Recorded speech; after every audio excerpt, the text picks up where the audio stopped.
All right, welcome to 1.3, Studying and Observing Children. Your objectives after listening to this is being able to recognize the benefits of studying children, being able to assess Abraham Maslow's hierarchy of human needs, explain Brazelton and Greenspan's 7 basic needs of all children, and develop your observation skills.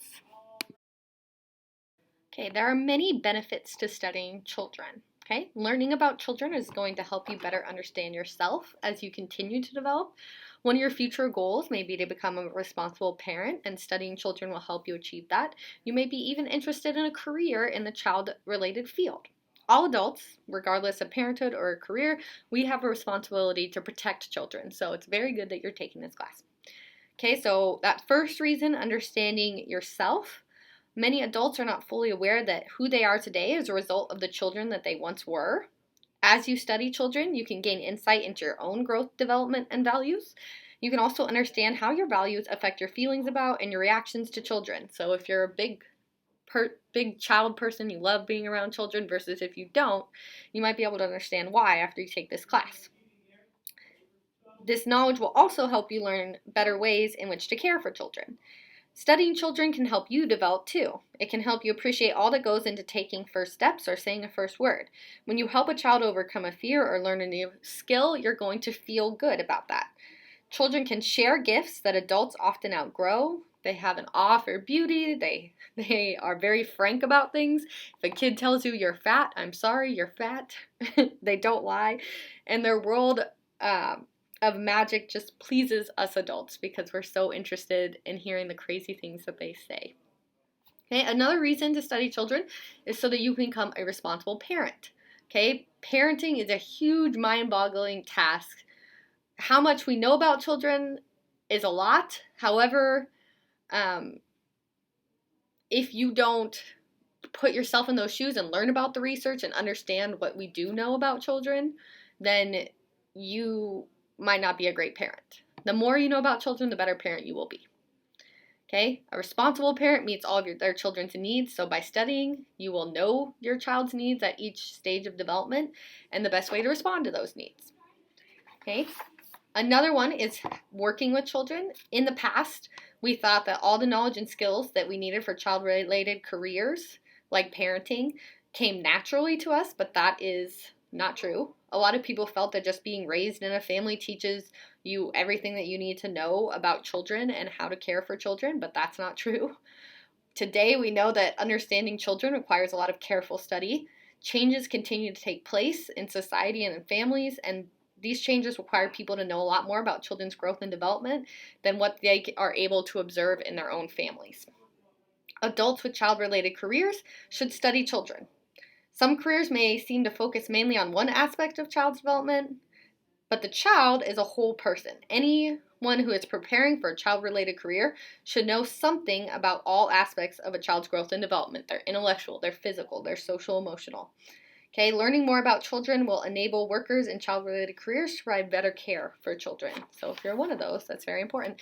Lastly, the last benefit to studying children is it helps us protect children's rights. Okay, people live in a child-centered society. This is a society that sees children as important, cares about their well-being, and works to meet their needs.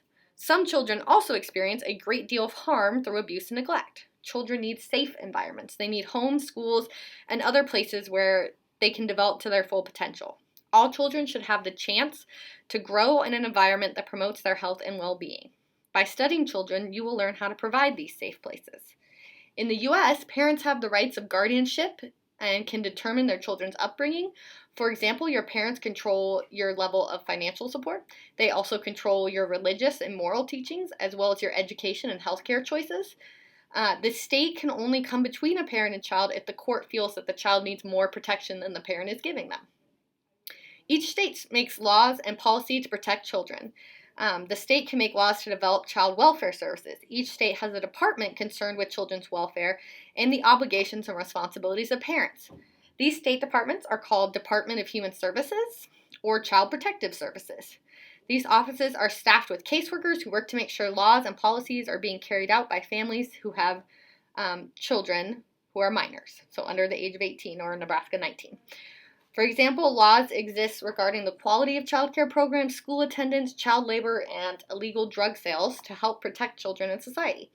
State laws also protect children from the results of their own lack of judgment. For example, young children are not legally responsible for their contracts. Okay, so if you are 5 years old and you promise your buddy $1 million if he wins a bet, sorry, you're not legally responsible to give him $1 million. Okay, children are treated differently from adults in court too. The state can make laws to develop child welfare services. Children have gained rights too. Examples are the rights of due process and fair treatment in schools and juvenile and family courts. In some states, children can even receive medical help without parent consent. Okay, laws can be enacted at a local level too. An example is a curfew law. I believe we have a curfew law here. In addition, local citizen groups often become advocates of children's rights. These groups attempt to get needed laws passed and notify the appropriate people when it seems a child's rights have been violated. Men and women who are knowledgeable about child development make excellent advocates. So you would be a good advocate after taking this class. All right, so we're going to take some time to talk about Maslow's hierarchy of needs. Abraham Maslow was a very important psychologist. He was one of the first people to research needs.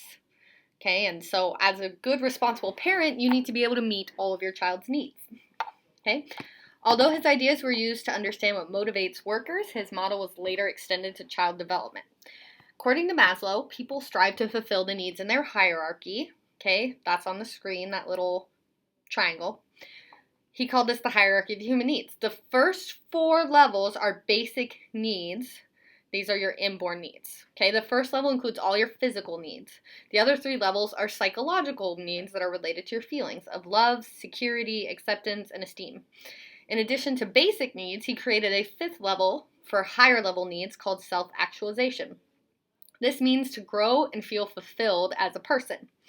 Self-actualization needs include the drive to pursue your talents and hobbies, to gain skills, and to learn more about the world around you.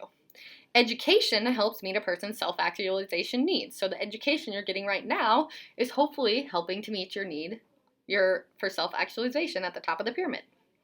Complete self-actualization is a lifelong process that many people never obtain, though. Sorry, that's kind of depressing. If people's basic needs are not satisfied in order of level, they will no longer be concerned about pursuing their higher level needs. Therefore, parents and other children and other adults must first help their children meet their basic needs. For instance, you can offer your children nutritious foods. Once the basic need for food is met, you can help your children turn their attention from eating to meeting their psychological needs. These needs might include building relationships with friends and being respected by others. Higher level skills help children reach their full potential as adults, which is why they are important. All right, some more things about needs. We have 2 other noted psychologists, Brazelton and Greenspan. Okay, T. Barry Brazelton and Stanley I. Greenspan. They researched the basic needs of all children. They identified 7 needs that children have to meet to thrive and flourish for a lifetime.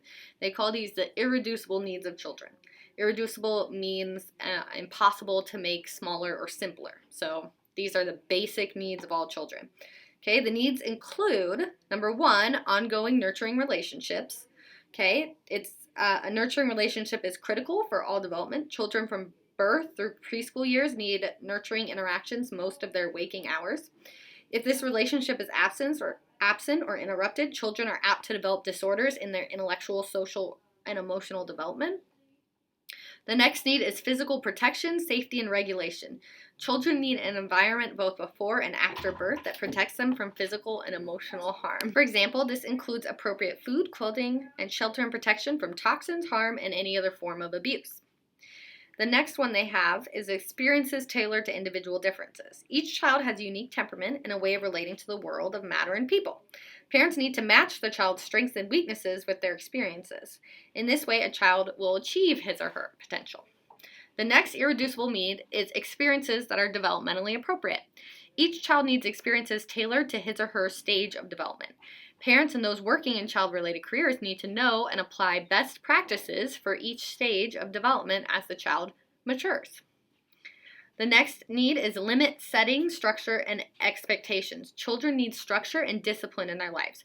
Parents and other adults need to empathize with their children's feelings or understand and relate to them, but set limits as well. In this way, children can develop self-discipline and resolve conflicts in peaceful ways. They also need stable communities and cultural continuity. Children need continuity of values in family, peer groups, and the broader community. Parents and others who work with children must work together, not compete. For example, when two adults have different ideas about what they think is best for children and are unwilling to work together, this would be considered competing.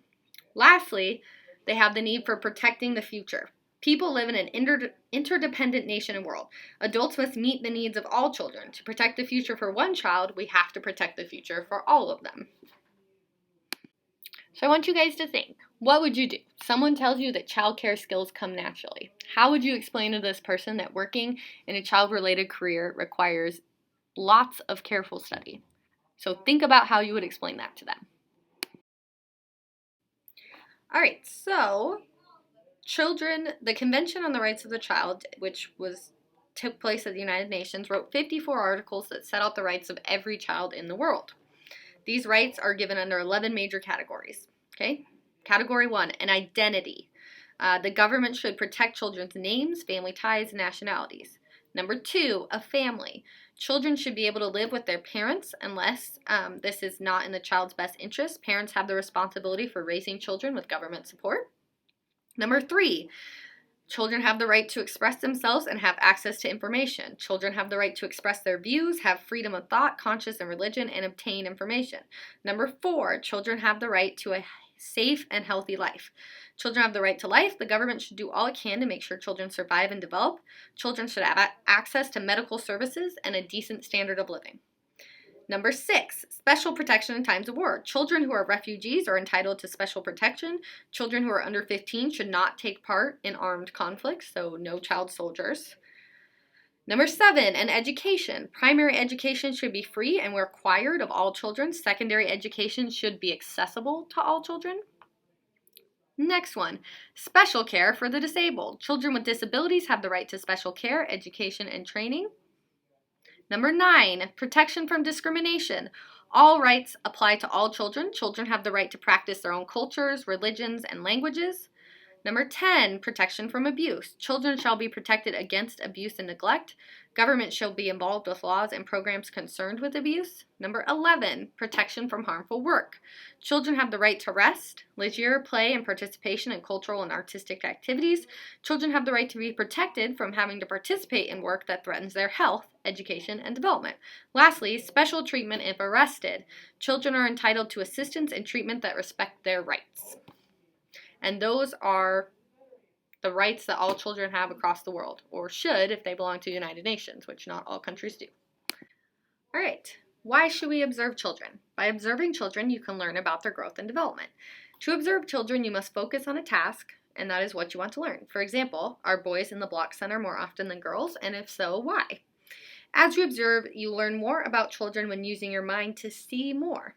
Child developmental researchers often work on specific problems for years, even a lifetime. During your course in child development, you're going to receive assignments requiring observation of children, and these are an important part of this class for the following reasons. Observing children will help you understand what you read in this book and what you hear about children. Okay.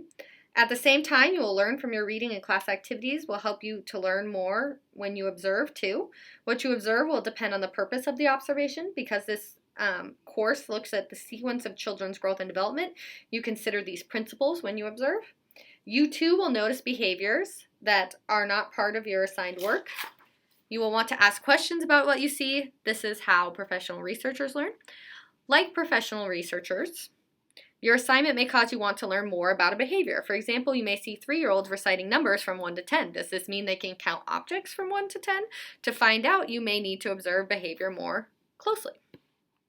Observing children can help you better interact with children in your care. You can learn this by observing how others work with children and how children react to them. When you observe adults who work with children, you can learn to imitate their successful behaviors. For instance, if you observe a teacher sitting on the floor working with children, you might try this later too. This can help you interact with children in a more positive way. Because many skills are learned through imitation, this type of observation is important. In some cases, you may be allowed to participate in the activities of children while observing. Extra helping hands are often needed and serve as a learning experience for you too. In all cases, by watching carefully, you can respond quickly if dangers if dangers arise. In this class, you will not observe in person, but you will in child development too. There are two different types of observation, okay? Direct observation means watching the children in their natural environments. These can include home, playgroups, childcare programs, schools, public places like shopping centers, parks, or restaurants.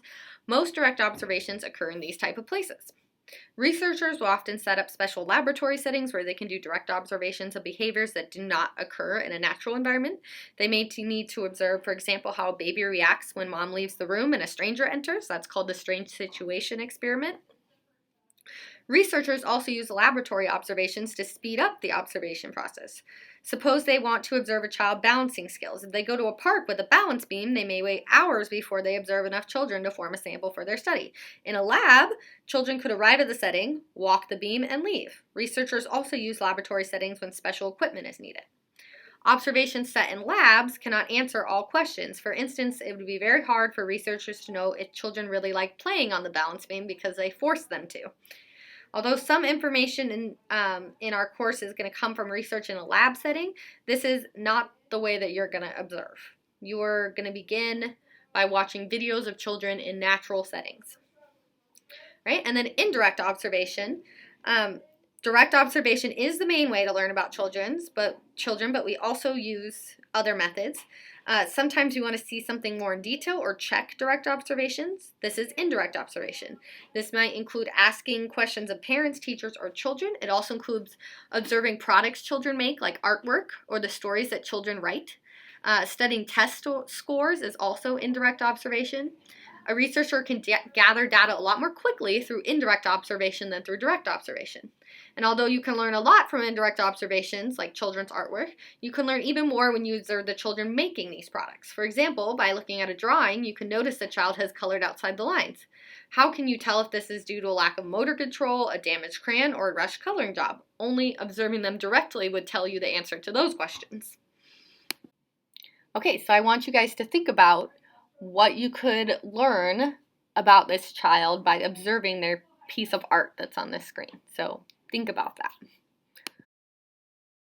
Lastly, there are some guidelines that you should follow when you are observing children. They are important for a couple different reasons. First, they protect the rights of the child you're observing and the observer. They also list proper behaviors you should follow when visiting a child care center. They're going to help you make meaningful and accurate observations. So number one, know your objectives. Objectives tell you what age of children to observe, what type of activity to observe, where to observe sometimes, how much time to spend observing, and what records to keep. Obtain permission. In public places, you can observe children without permission. Parents or other adults are more cooperative, though, if they know what you're doing. To observe in a private place, you need prior approval from your teacher and permission from the adult at the home or program. Observe only on dates and times approved by your teacher. Know what to do at the site. Sites have different procedures. You may observe in an observation room looking through a one-way mirror. At other sites, you may help with the children. Still, in other sites, you might sit away from the children. Find out in advance what you're expected to do. Ask questions at convenient time. Never interrupt a staff member who is engaged with children or an adult. Be sure observations do not distract children from regular activities. Unless you're asked to help, do not get any closer to the children than necessary. If children come to you, answer them briefly, but encourage them to return to their activities. Also, avoid talking directly to children. Your objectives should never interfere with program objectives. Observe carefully and objectively. Observe closely so you can remember the situation vividly. Many situations can affect objectivity, such as distraction, being tired, or being uncomfortable. Biases can also affect objectivity, so observers should not study their own children or children of close friends or relatives. Record accurately. When recording information, avoid leaving out information that may help you understand the situation, recording behaviors that did not occur, and having notes out of sequence. Control this by writing the time in your notes every 3 to 5 minutes. Lastly, protect the rights of children who are observed. Okay, people have privacy rights that you have to protect. Never discuss a child in front of that child or an adult except that child's teacher. Use no name or the child's first name only during class discussions. Respect parents' right to refuse your request to observe. Keep all information confidential and destroy your notes completely when they are no longer useful. Okay, we will employ some of those, but those are helpful to know in the future if you observe children. Those are the basic guidelines.